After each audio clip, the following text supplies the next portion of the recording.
Well, I have the elders' permission to remove this. And if I don't, the amount of condensation on my mustache would be enough to water an elephant. So I'm going to do that. We're looking, if you will, take your Bibles out and turn over to Romans chapter 8. Did you give an invitation song, brother? No. Okay. I didn't know if I just missed it or... Well, things should run as usual.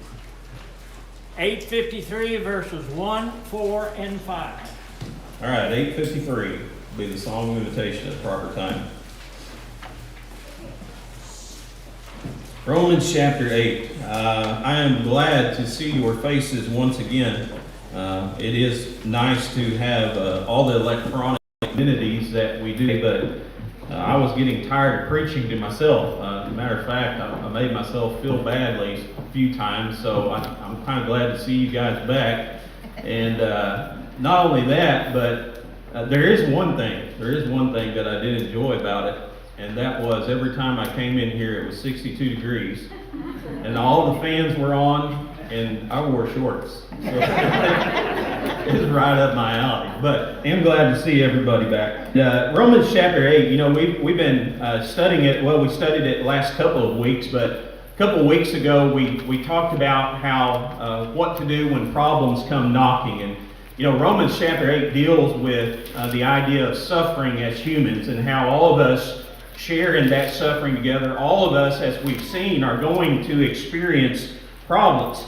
But problems don't have the same effect upon everybody. You know, they people differently. And so problems have a tendency, I would say probably most, not all of us would agree with this, but a lot of times when you encounter tribulations or trials or persecution or problems, it has a tendency to make us whiny in nature. It kind of makes us and pessimistic about some of the things that are going on in our lives. But the problem with encountering problems as Christians is that way that we're supposed to be. In fact, the Bible teaches us as Christians that we should be the most positive and the most optimistic people that are living upon the face of the earth. And so the question that I want to talk about this morning is, how do we do that? You know, how do we remain positive in the midst of the problems that we're going to experience in life? And so we want to look at Romans chapter 8. We're going to read verses 28 through 39. And we're going to talk about our problems into a positive perspective, because I think Paul gives us three things there in those verses that will help each one of us to put those problems into a right perspective as Christians. First of all, look at verse 28 with me. The first thing that Christians is that there is a purpose for our problems.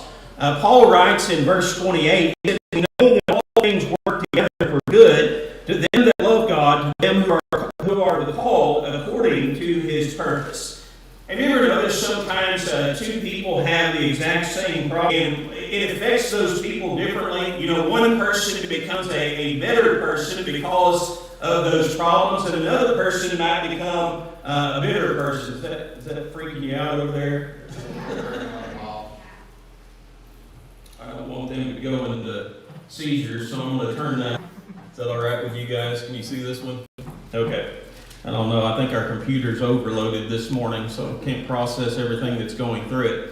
But there is a purpose for our problems. You know, problems, two people can have the same problem, and it can affect those people differently. One person becomes, because of experiencing that problem in their life, the other person becomes a very, very bitter individual because of the things that they've experienced. And so the question is, what is the difference between those two people? And I think the answer is found right there in verse 28. It's what they know.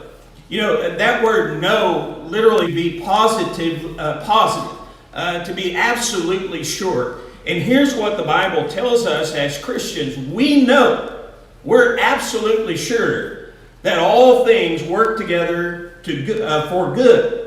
And so what that tells me is that there's a reason for our problems and there's a purpose behind them. It's not just the things that are randomly happening to us, but they're things, as we're going to talk about, that God can use in order to accomplish His purpose. And so think about some things that we know. And I know Romans 8:28 is one of those passages that, I've talked about it before, and some Christians and even preachers take offense whenever you say, well, all things that happen to us are for the good of God.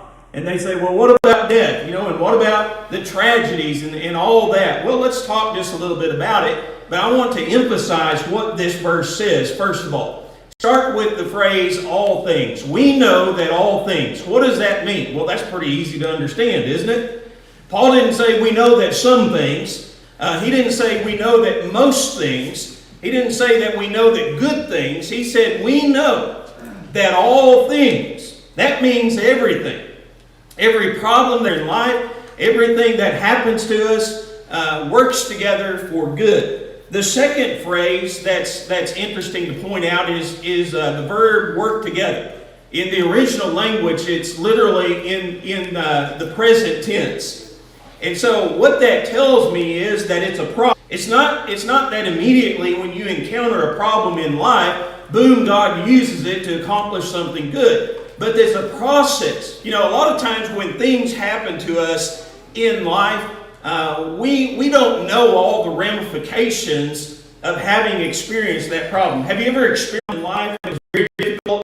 You think, well, why in the world did this happen to me? And then 5 or 10 years down the road, you have an opportunity because of that. Maybe it's happening to somebody else, and you're able to speak to them and to help them out. Or maybe you look back and you say, man, I'm glad I went through that, because if I didn't, this wouldn't have been. And so what it's telling us is that things are continually working. It's not just that they happen immediately, but it's a process. They're all working together.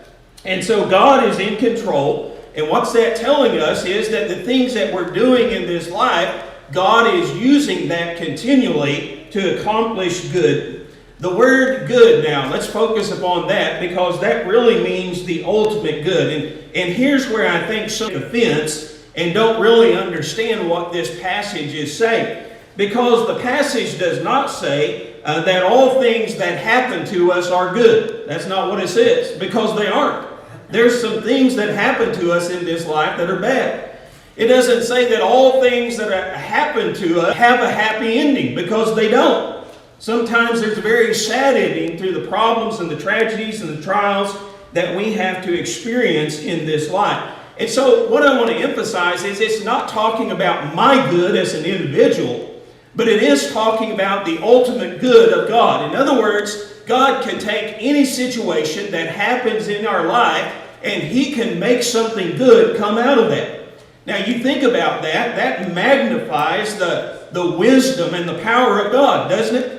God can use any situation in my life, no matter how bad it may be, and He can make something good come out of it. Now again, it may not be good for me, but it may be good for somebody else.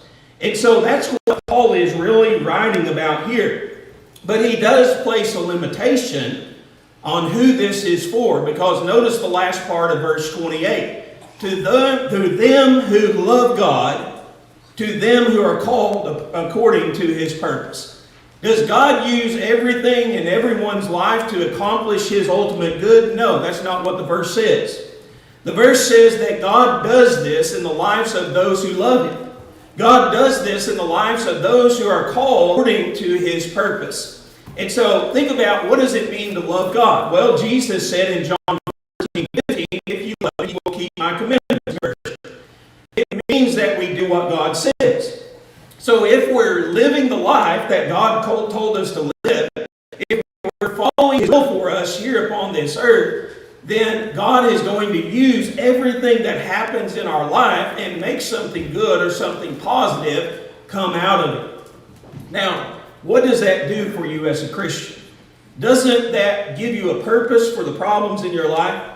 You say, why is this happening to me? And you say, oh yes, because God is going to use it for His ultimate good. God is going to work it out and make it into something good. Now that may be years down the road, but God can and does, and that's what this verse teaches, He can and He does use everything within the life of a Christian to accomplish His good.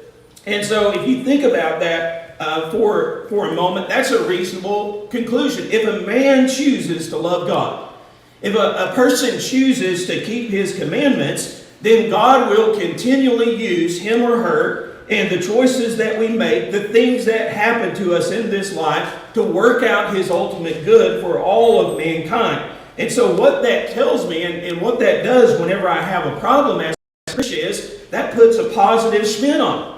Because there is a purpose. There is a purpose for this problem in life. The second thing that I want to point out is that there is a process for our problems. Notice verses 29 and 30. In verse 29, Paul said, "For whom He did foreknow, He did also predestinate to be the image of His Son, that He might be the firstborn among many brethren." First of all, the process. What are we talking about? Well, in mind, we learn that this process, as God has predetermined, that this process of suffering and of problems is just like Jesus. In fact, when you think about what God predetermined, what God predestined, and all that means is God beforehand. It has nothing to do with a person individually, whether God chose this person to be saved and this person to be lost. That's a whole other study in itself. But it does tell us that beforehand, before God ever made us, before God ever knew or we were ever born, God determined that He was going to make people like Christ through the process of suffering, through encountering problems in life. And so think about Christ. Think about the idea of the life that Christ lived here upon this earth. Did Christ have any problems? He did not have an easy life, did he? But you think, well, why did He encounter all of these problems? It wasn't just some random reason. There was a purpose behind the problems that Jesus experienced in this life. And the goal of God is to make us like His Son. So when we experience problems in this life, there is a reason behind it. There is a purpose behind it. And notice in verse 30. God predetermined, here's the process. He predetermined that through these problems, we're going to be glorified in the end with Jesus Christ. Notice in verse 30, He said, "Whom He did predestinate, them He also called. And whom He called, them He also justified. And whom He justified, them He glorified." God not only calls us to be like His Son through suffering, through problems, but He also calls us to be glorified, just like Jesus was, through overcoming these problems in this life. And so this is a process. In fact, if you back up in Romans, back to chapter 5 and read verses 3 and 4, Paul says this. He says, "Not only so, but we glory in tribulation also, knowing that tribulation worketh patience, and patience experience, and experience hope." Do you see the process? There is a process that God has with these problems that we encounter. First of all, tribulation. That's the first step. The first step is we encounter a problem in this life. What does that do for us? That develops patience. Well, have you ever seen a person who, whenever they encounter problems in this life, just irritates them to death?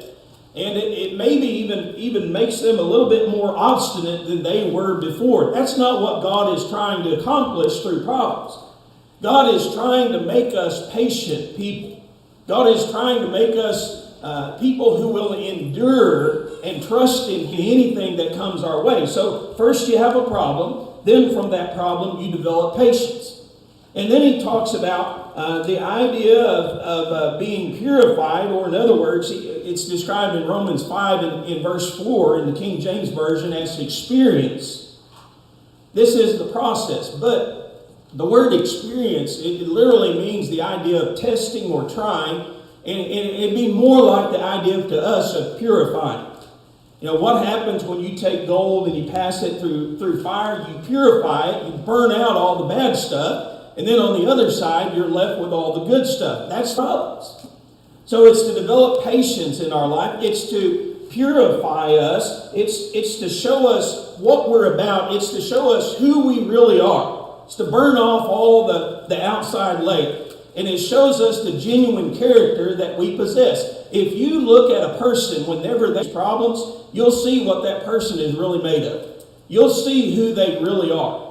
And so you have this process, you have a problem, then you develop patience, then you're purified, and then at the end you're put on a pedestal.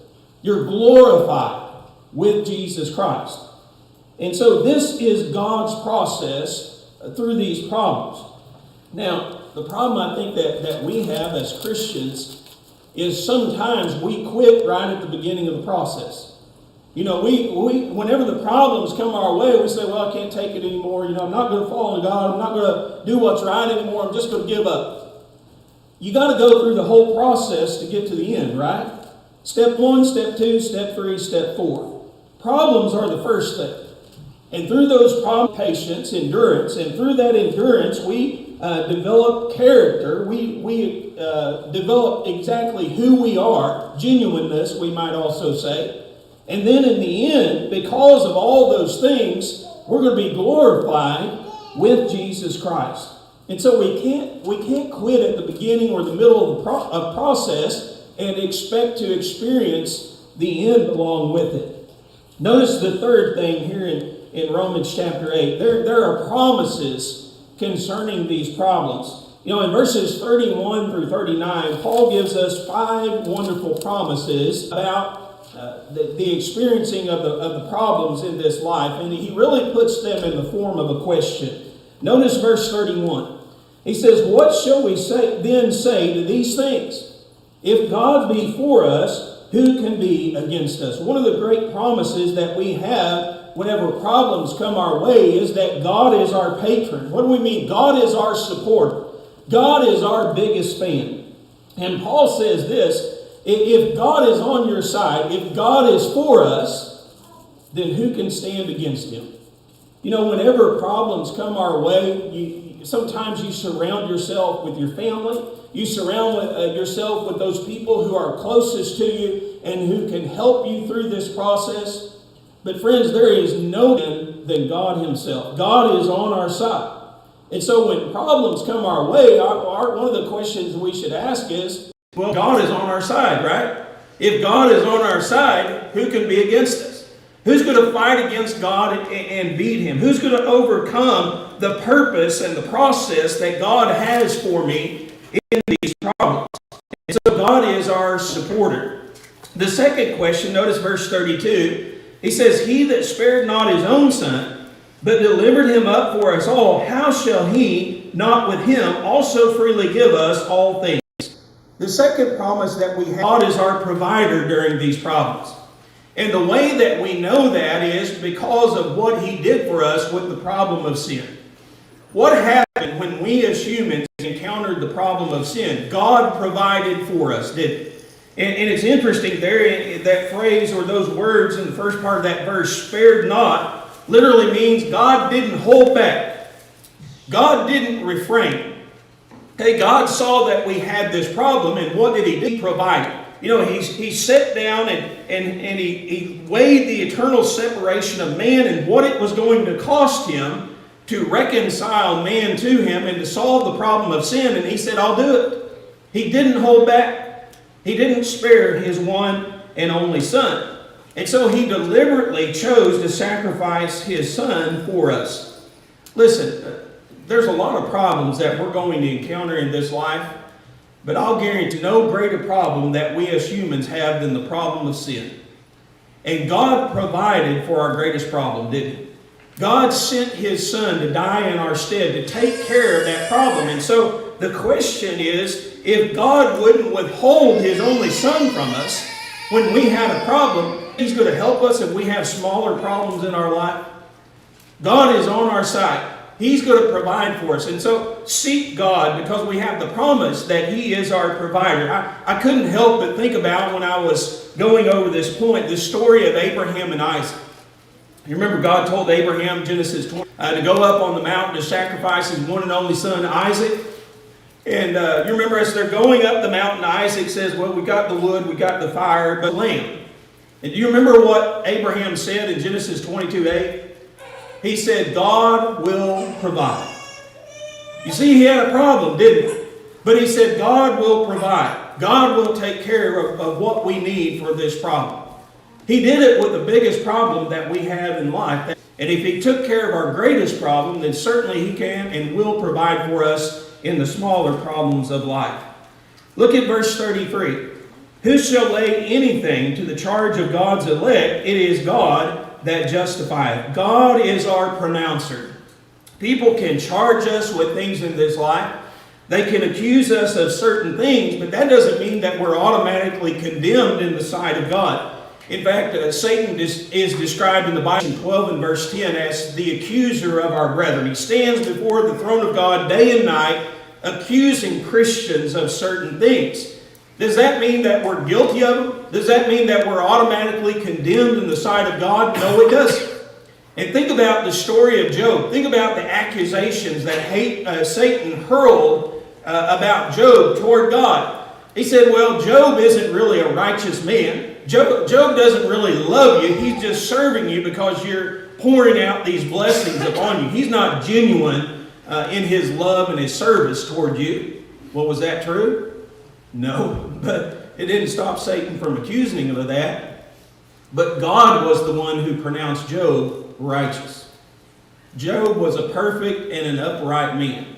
And so God is our pronouncer. It doesn't matter what men say about us. It doesn't matter what charges they may lay before us. It doesn't matter what accusations may hurl our way. God is the one who pronounces us righteous, who condemns us, or who pronounces us innocent. And so we have through that process of the problems, God is our pronouncer. Notice verse 34. Who is he that condemneth? It is Christ that died, yea, rather that is risen again, who is even at the right hand of God, who also maketh intercession for us. The fourth promise that we have is that Christ is our paraclete. I was running out of, this was a tough one. You know, when you start alliterating, sometimes you run into some words where you have to really dig. Paraclete is a word, look it up. Both in English and Greek. And it literally means, you know, the idea is that of an advocate or a helper. The idea that Paul is expressing here is the same one I think that John wrote about in 1 John 2 and verse 1. He said, my little children, these things I write unto you that you sin not, but if any man sins, we have an advocate with the Father, Jesus Christ the righteous. That's the word paraclete there. And do you know what that means? Picture the scene of a courtroom. And here you have the judge sitting in front of everybody. That's God. And then you have the prosecuting attorney. That's Satan, right? You're the one on trial. And then you have the defense attorney, and he's defending you. He is your advocate. He is your helper. And so it's Christ that is risen again, that is at the right hand of God, defending us before the throne of God. You know, it's an amazing idea that to think about during the problems that we experience in life. Christ isn't up there in heaven arguing against us. He's not up there condemning us, but He's defending us. He's arguing our case before the judge, the Lord, sitting on His great throne. And then notice verse 35 and the end of the chapter. Who shall separate us from the love of Christ? Shall tribulation or distress or persecution or famine or nakedness or peril or sword?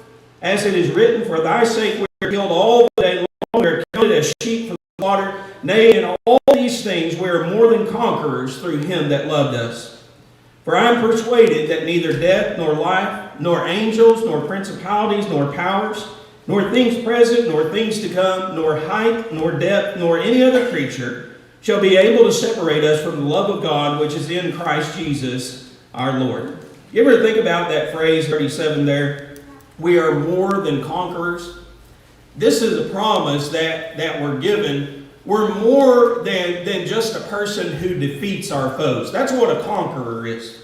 Conqueror who is somebody who goes in and defeats or puts his enemy into subjection. How more than a conqueror?